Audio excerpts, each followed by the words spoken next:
Cette semaine, je conduis le Buick Enclave Avenir 2022.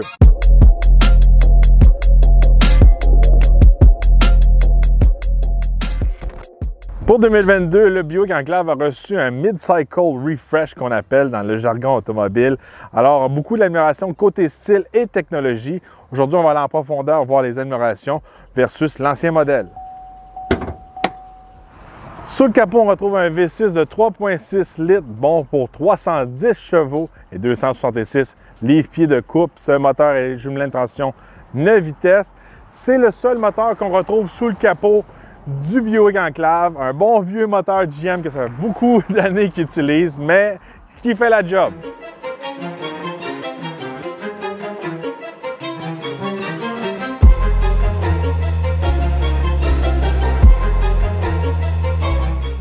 Bon, derrière le volant du Buick Enclave, maintenant on va tester l'accélération.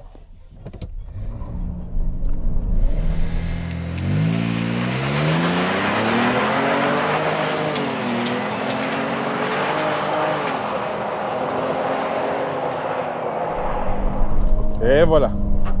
Pas si mal. Regardez, on peut faire le 0 à 100 en environ 6,8 secondes, 7 secondes.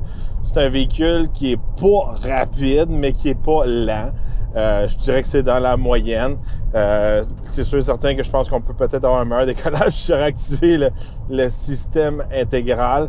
Mais regardez, c'est décent pour la grosseur du véhicule. Bon, côté tenue de route, c'est sûr et certain, regardez, Buick Enclave, la priorité, c'est le confort et aussi l'agrément à l'intérieur de l'habitacle. Côté conduite, je pourrais dire que littéralement, conduire soit un véhicule un peu plus gros comme un Tahoe ou un Yukon ou une minivan comme un Chrysler Pacifica ou un Kia Carnival va être plus agréable côté dynamique de conduite. C'est quand même un gros véhicule, le Buick Enclave. Je trouve que si vous avez peur de conduire un gros véhicule, vous n'êtes pas habitué avec des gros véhicules, c'est un véhicule qui est plus difficile à conduire qu'une minivan ou encore une fois, mon Yukon que j'ai. Le Yukon que j'ai, moi, à la maison, que je conduis tous les jours, il est presque les mêmes dimensions que ce véhicule-là. C'est sûr certain que le Yukon, c'est un véhicule qui est plus haut, plus pesant, plus de capacité, c'est un camion. Mais je trouve que quand on est dedans, on est comme écrasé, on est loin du capot, l'habitacle semble grand, il y a beaucoup d'espace, tout ça. Mais c'est un véhicule que je pourrais dire que c'est pas fait pour monsieur tout le monde. C'est quand même un véhicule qui est quand même difficile à conduire. Fait que si vous n'aimez pas les grosses autos, vous allez trouver le temps long un peu dans le Buick Enclave. Mais sur la route, le véhicule se comporte très bien, très confortable. Même encore là, une fois, je pourrais dire, à cause qu'on n'interagit pas beaucoup avec le véhicule, c'est un peu endormant conduire le véhicule. Mais je l'ai conduit toute la semaine, on a amené les enfants, tout ça. C'est vraiment un mix de véhicules qui se situe entre un minivan et vraiment un VUS de grande taille. Côté design, grosse amélioration pour 2022. Un style vraiment plus agressif. On le voit avec les nouvelles lumières à l'avant. Ça rajeunit le véhicule, ça le rend un petit peu plus sportif. Ça enlève un petit peu le côté pépère. On va se le dire, là, un Buick Enclave, là, la part du temps qu'on voit quelqu'un conduire ça, c'est une personne plus âgée ou une femme. C'est un véhicule qui est réputé d'être un véhicule de grands-parents, à mon avis, à moi. Là, avec le nouveau design, on enlève un petit peu ça. C'est pas un méga rafraîchissement, je pourrais dire. Il y a vraiment l'avant, à l'arrière, encore là, on a une espèce de lumière un petit peu plus clear light, je pourrais dire. Ça, c'est un petit peu moins à mon goût. Mais en gros, regardez, on est vraiment dans un mix de VUS, minivan, de luxe, mais sans tomber dans le Mercedes, Cadillac, tout ça. Maintenant, si on passe à l'intérieur du véhicule, un design luxueux et simple. C'est littéralement un Chevrolet de luxe, je pourrais dire un Buick, à mon avis, à moi. Il y a des belles finitions en chrome, en bois, vraiment en noir lustré. Tout est facile à utiliser. J'aime beaucoup ça. Si vous n'aimez pas les nouveaux systèmes et tous les gadgets, dans le Buick, vous allez être très satisfait. Tout est simple, tout est à la bonne place. C'est du GM, regardez. Côté confort, des sièges très confortables, beaucoup de place. Vous avez un gros gabarit comme moi. Pour la tête, regardez comment j'ai du dégagement pour la tête. Je vous rappelle, je suis 6 pieds 3. pour les épaules, tout ça, très confortable. Si on passe à l'arrière maintenant, un bon espace, pas autant d'espace que dans un Yukon Tahoe Suburban, Yukon XL, etc. Mais ça se rapproche le plus. Fait que si vous voulez quelque chose de luxe sans tomber dans un gros VUS, c'est pas mal l'enclave qui va vous donner l'espace intérieur. Une lacune un peu pour côté intérieur, c'est vraiment l'espèce de plancher. On a une espèce de marche qui vient nous enlever de l'espace pour les sièges à l'arrière. Ça, c'est quelque chose qui a été corrigé dans les nouveaux grands VUS. C'est vraiment ça qui va venir faire la différence entre un VUS de grande taille puis un enclave. C'est vraiment le plancher qui est pas complètement plat. Ça peut être un petit peu difficile pour aller en arrière. Les enfants, toute la semaine, ils n'ont pas joué avec le banc. Ils ont passé entre les deux bancs. Ça, au moins, il n'y avait pas de console au milieu. Ils ont passé là, ça s'est bien fait. On peut affaisser, je pourrais dire avancer le siège seulement du côté passager. C'est sûrement une raison de sécurité en arrière de ça. Mais j'aimerais ça qu'on puisse faire la même chose avec les bancs de la deuxième rangée des deux côtés. Maintenant, si on passe côté technologie, il y a eu des améliorations pour l'enclave. On a la nouvelle écran, tout ça, avec le nouveau système GM dedans. Un système très simple, c'est un de mes préférés, il va très bien. On a Apple CarPlay et Android Auto sans fil. On a un chargeur sans fil. Tout est fantastique. Je trouve que l'écran est un petit peu petit pour un véhicule de luxe, un Buick. J'aimerais ça que l'écran soit un petit peu plus gros, qu'on remonte un peu le luxe à l'intérieur.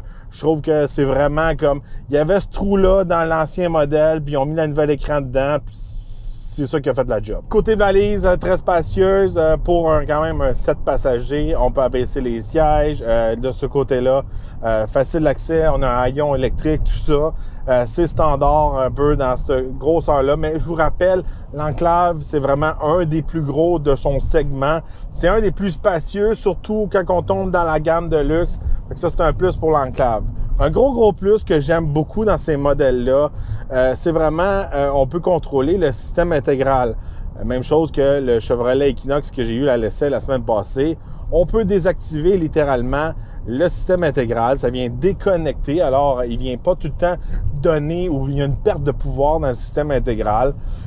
Qu'est-ce qui est le résultat de ça? C'est que quand on n'est pas dans des conditions hivernales ou, mettons, qu'il pleut ou peu importe, de la boîte, ces choses-là, on peut vraiment le conduire en mode 2 roues motrices sans vraiment perdre un peu de l'essence puis du pouvoir d'un système intégral qui est toujours activé, qu'on retrouve la plupart du temps dans la compétition. Le résultat de ça, c'est qu'on peut descendre notre économie d'essence. Puis on le sait dernièrement, descendre l'économie d'essence, c'est assez important. Puis pour des véhicules de ce gabarit-là, c'est rare qu'on est capable de descendre l'économie d'essence. Cette semaine, j'ai été capable de faire du 11 litres au 100 km. Je pense que même sur l'autoroute, vous pouvez descendre dans du 10 puis du 9 litres. J'aime beaucoup ça. Regardez. Puis la recette de GM de désactiver le système intégral, utiliser un bon vieux moteur qui a une bonne transition à 9 vitesses. Il n'y a pas de système hybride, il n'y a pas de flafla, il n'y a pas de turbo, il n'y a pas rien. C'est toutes des choses que ça a été prouvé, ça marche depuis longtemps, puis c'est une bonne formule, c'est pas compliqué. Puis ça fonctionne. Regardez, j'aime beaucoup ça. Puis j'ai conduit d'autres modèles que, exemple, le Volvo XC60, qui est un plus petit gabarit, puis qui avait un supercharge, turbo, un mild hybrid, tout ça. Il y avait 10 000 affaires en dessous du capot. Il faisait environ les mêmes économies d'essence, même pire. De ce côté-là, des fois, la simplicité de mise, puis on a des bons résultats, puis c'est ça qu'on a avec le Buick Enclave. Puis c'est une des raisons pourquoi on pourrait considérer d'acheter ce véhicule-là. Bon, côté prix, le Buick Enclave, il part à partir de 52 348 $. Et le modèle à essai, modèle à venir, équipé dans le tapis, bon, pour 67 083 $. Bon, 67 000, c'est quand même un véhicule dispendieux. Il y a beaucoup d'autres options pour le même prix. On peut toucher à du Tahoe, etc. Et dans la compétition, le choix est presque sans limite. Je pense que le Buick Enclave vient répondre à une certaine clientèle qui recherche du luxe sans que ça soit compliqué, qui soit pratique, la grosseur, tout ça du véhicule. Je pourrais dire avoir des pommes pour des pommes égales au Buick Enclave sur le marché, il n'y en a pas. Il va venir vraiment répondre à une clientèle précise, puis c'est ça que j'aime. Nombreux d'entre vous allez me dire « Ouais, mais 67 000 pour ça, c'est beaucoup trop cher. » Mais là, quand vous allez dans la gamme GM de ce gabarit-là, vous avez en masse le choix. C'est trop cher, vous avez besoin de ce gabarit-là, vous pouvez avoir le Chevrolet Traverse.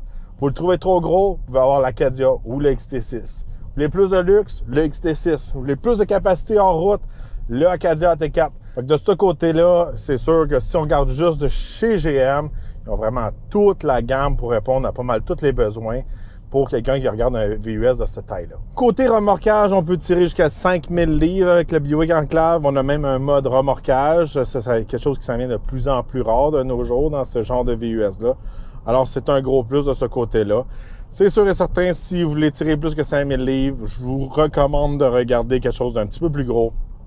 Tahoe, Yukon, Escalade, etc. Bon, en gros, pour conclure, le Buick Enclave, un véhicule qui est relaxant à conduire, qui est pratique.